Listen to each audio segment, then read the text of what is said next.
Sa kabila ng kanilang kapansanan, hindi naging hadlang sa ilan nating atleta na lumahok sa Special Olympics sa California sa Amerika na makapag-uwi ng karangalan para sa ating bansa. Layon din daw ng naturang palaro na mapalawak ang social skills ng mga special athlete. May report si Chino Trinidad. Sa taong ito, idinaos ang Special Olympics sa makasaysayang Los Angeles Coliseum kung saan ginanap ang 1924 Summer Olympics.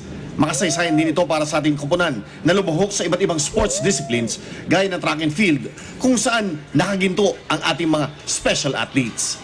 Special man sila kung ituring dahil sa kanilang mga mental challenges ay hindi naman kinakailangan ng special treatment ang ating mga palabang atleta. Training nila is very similar din sa training ng kahit sinong athlete. Depende rin talaga on their availability because most of them nag-aaral din. So, syempre, nag-adjust din kami sa school nila and then whenever they can and whenever their parents allow. Sa pangkaraniwang sporting competition, ay natural na hangarin ay ang makamedalya o di kaya makapag-uwi ng trophy. Sa bawat lumahok ng Special Olympics, ganito rin naman ang habol.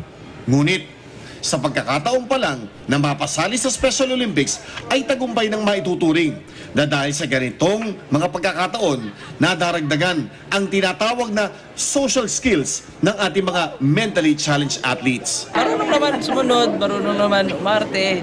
Kaya-kaya na naman nila. I mean, they're very independent. Actually, kaya rin namin sila dinadala dito so that they can become more independent. Sa Special Olympics, lahat ay panalo at hindi uuwi ng walang tangang gantimpala.